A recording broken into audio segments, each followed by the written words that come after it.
Welcome to the Totally Awesome Outdoor Show. Now, I'm in my garage and workshop. What can I make? I can make a boat, but I really want to make a bookshelf.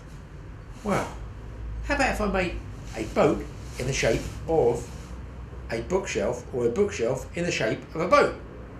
I've got some pallet wood, but listen, I've got some special pallet wood there. It is enormous. I don't know what they put on these pallets, but I've had to saw them up just to bring them home, and that's ideal for what I want because it gives me a long piece of wood. I haven't got to make any joints, just one big piece. Better still, it's slightly thinner slats and it's been out in the rain. Now that means that that's quite soft and pliable, because when you try and bend pallet wood, which can be quite brittle if you're in a hot country, over here in the UK, no, it's not a hot country, and it's moist, wet as they say. So that wood is going to be a little bit more pliable. I want to strip those pallets down quite quickly and at least assume the main position around the curve at the top, so that the bottom's going to come up straight like this. You're going to make the bow of a boat come around like this. Maybe you've seen them. Maybe you've seen them before. Bookshelves. I'm going to try and copy one. Have I made one before? No, I haven't. I'm having a good go at it, but I'm going to enjoy doing it. Right, I've stripped down those thin pallets into these long, that's a long, relatively thin, wet wood, and that's my main reason I'm working quite quickly. I'm going to move this out of the way. I'm going to make them each side, two sides, 4 panels wide. Just for measurement's sake, for those of you who like tape measures, well, about a foot, exactly a foot. You can do 3 if you want. I don't think it's going to make any difference really, 2, 3 or 4.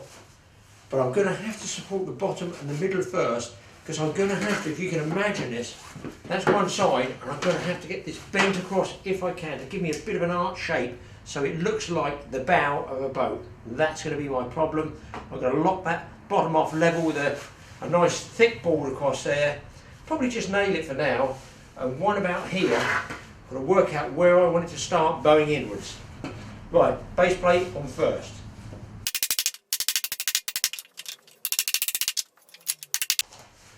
Okay, I've got the 2 side panels supported here, top, and 36 inches up from the bottom. Now I'm going to fix a base plate through the middle, possibly 18 inches wide, because don't forget a boat is not really wide. About 18 inches, and then another 18-inch support here. And when that's rigid, I'm going to try and bow the 2 together to make a bow at the top here. Okay, now I've got those 2 side panels tacked together at the bottom. I can always move those, so I'm always going to change them. I've got those tacked together at the bottom. I'm now starting to close the top up with a spacer bar here that I can stretch it. Best thing I can do is to show it, take the camera off the tripod, just walk you around it and you'll get more of an idea. Okay, so here's the 2 panels I made. As you can see, it's 1, 2, 3, 4 wide all the way down. I haven't cut the top, 4 wide all the way down. I've got the support bars down here. The nails are just sticking out, they're just regular spacer bars.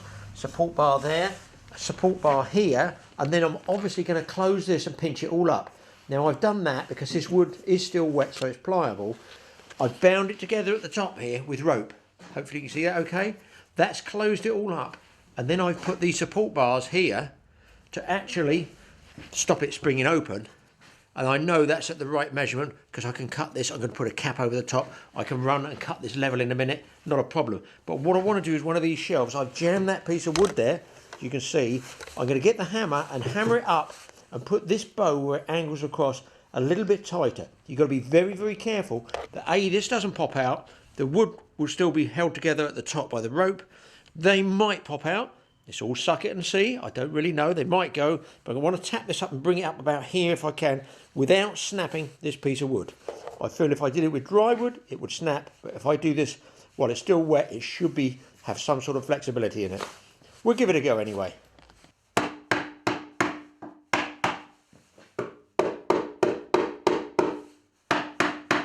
what I'm doing, I'm trying to tap this in the middle. If this piece of wood, which is just under 10 inches, I've got that at the top. You can make any piece of wood. Piece of plywood would be good to use it to stretch it all the way up. I'm going to get it as far as I can. I'm not hitting it on the corners because I think that will skid out and the lot will just collapse. I'm trying to tap it up and keep this dead level.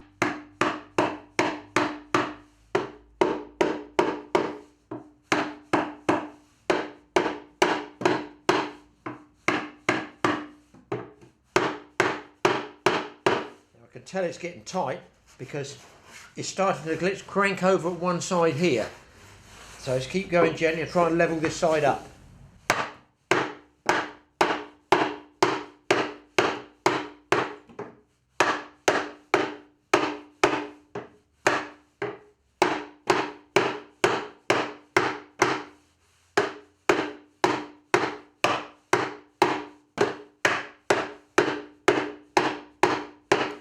Going to check at the top, everything seems to be holding together, the rope's tight there because this is under a lot of pressure now. So as long as those are holding, I feel I can go a little bit further.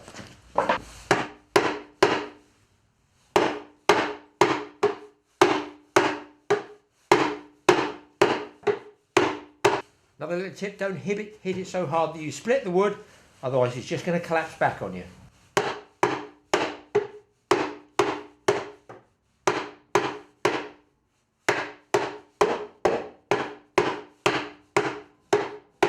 Just starting to skid back a little bit on this side, so I feel I'm right on the limit.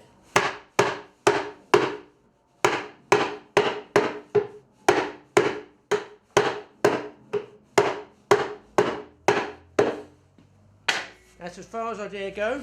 I'll just come back here, hopefully. You can see the boat shape there. The front half of the boat. I'm going to make that shelf fixed there now. And down the bottom I'll put another couple of shelves in there. Around the back of here I now need to cut as many panels as I can.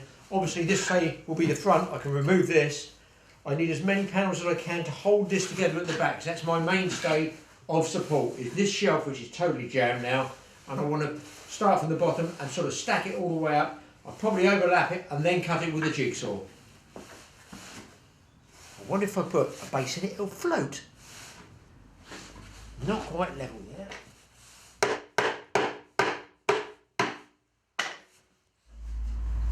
Okay, so I've cut the outside edge of the shelf off there, the one that I use as a sort of pressure point to pull the bow together. I've cut a piece of pallet wood right down the middle of 12 inches and I've got that as a shelf support, screwed it into the pallets from the side, and I screwed it rather than nail it. I feel if I nail it I'm going to dislodge that, and that's under pressure. So that's all screwed together. Now I can start making the shape up here. Now you could, if you wanted, measure all these and cut them individually, but don't forget that there's a slight curve on it. So I feel the way to do this is to overlap it purposely like this, and then I can come along and follow it with the jigsaw and follow that curve all the way up. And being the back plate, I'm just going to nail this together using galvanised nails. Why galvanised? Because I've got them left over. You're not dealing with a qualified carpenter. I'm not qualified in anything. I'm even qualified in fishing. But have great fun making things. That's the way it should be. And as you can see here, I can just space these all the way up. Cut the surplus off, get narrower as I go. And of course, leftovers I can either put on my log burner or I can find something else to make with them.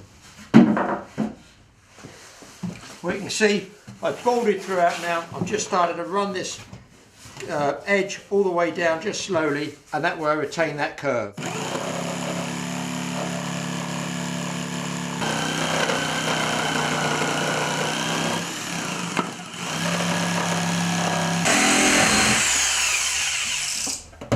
Okay, I've got all the panels across the back. I've run the edge of the jigsaw blade flush with the side, so I've cut it on that nice taper curve. I'm now left with the rope at the top. I'm going to undo the rope, and I feel absolutely sure with all these nails in place it's not going to suddenly explode and spring apart on me. So I'm going to undo the rope, I'm going to put another couple of slats here, and then I'm going to put a cap on the front. Will it spring apart? Very, very slightly. It can't go any more than that because it's held by all those other back supports. Put another one or two here and cut that. I might come up there with one and then taper it, and I can cut across the top and get a straight edge there. And I've marked up a straight edge here. I'm going to cap this to here, and I'm going to run the blade down here so it's at least it's all level.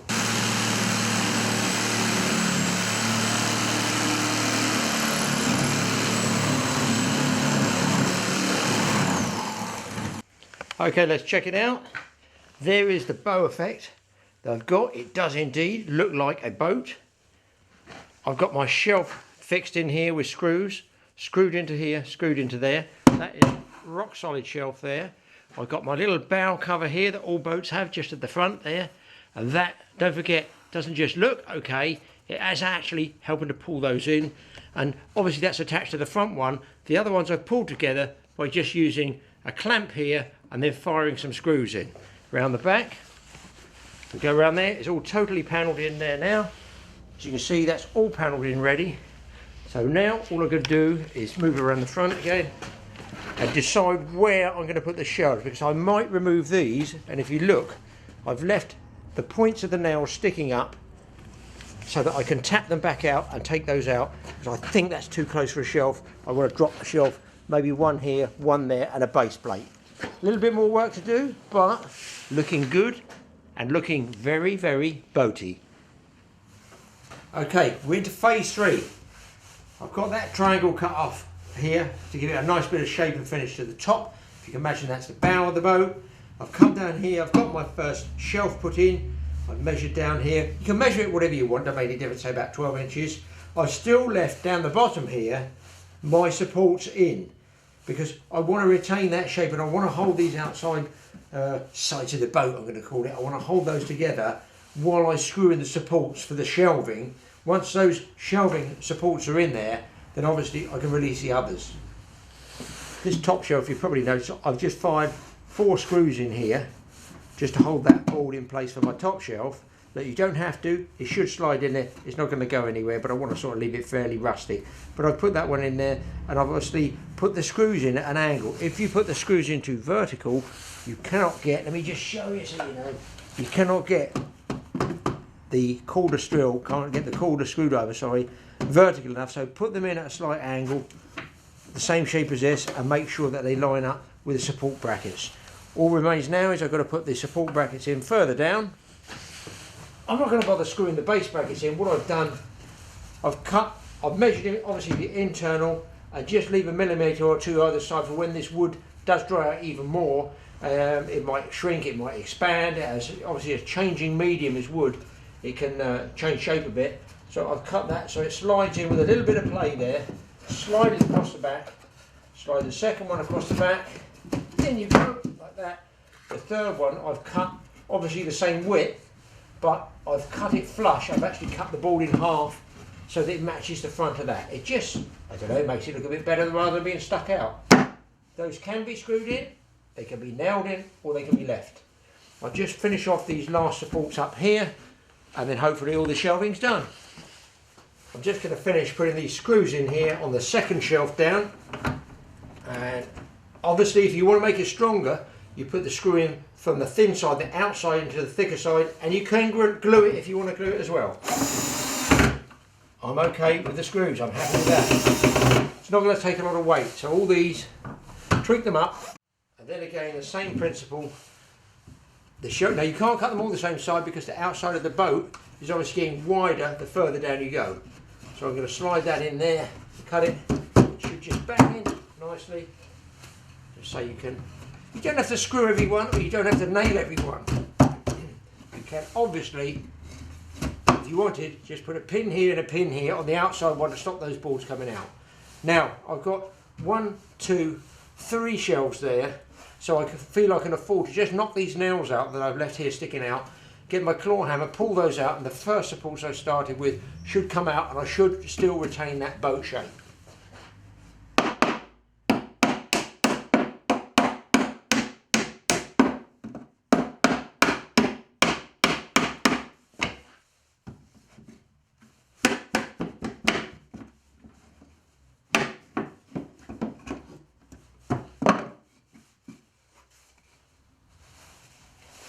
Right, so the object of the exercise is to try and make it look fairly authentic.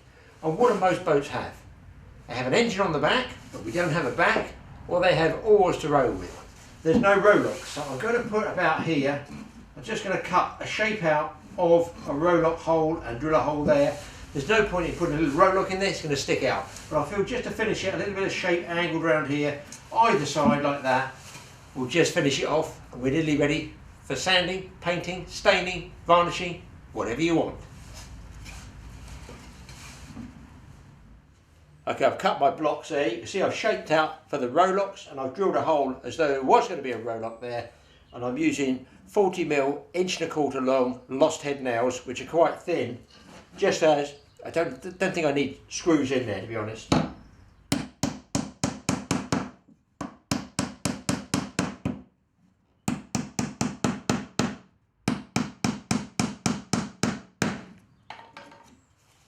can almost row that across the Atlantic now. Next stage, you can leave it rough if you're going to stain it a wood, rustic, you know, sort of stain colour. I'm just going to knock the edges off some of these tag end bits and the edges here where the saw cuts pulled the timber away. Knock those straight, and then I'm going to give it a coat of paint, I think, and that's what I'm going to go. Probably go shabby chic, is that what they call it? You know, that shabby chic. Look, it depends what paint I've got left on the shelf that's free, let's be honest.